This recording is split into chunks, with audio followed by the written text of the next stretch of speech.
Қожбанбет би атындағы орта мектептің ағылшын тілі пәнінің мұғалімі Дегенбаева Мөлдір Дүйсенбекқызы.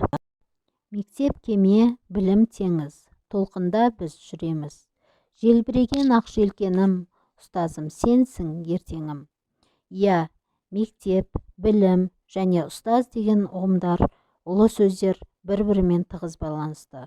Бұл сөздердің құдіретін ұға білу өте парыз деп білемін.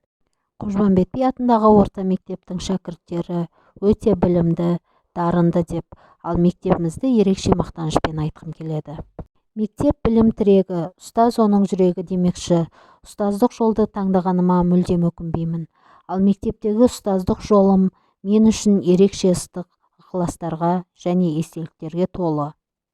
Адам қанша жыл өмір сүрсе де, қандай іспен айналысса да, өміріндегі ең ұмытылмас сәттер болып, мектептегі өткізген шақтар болып табылады. Мектеп, мектеп, менің жарқын көңілім. Мектеп, мектеп, шаттыққа толы өмірім. Мектеп, мектеп, әнім болып төгілдің.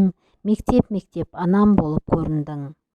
Қызығы мен шыжығы мол ұстаз деген мамандықты таңдағаныма еш өкінбеймін.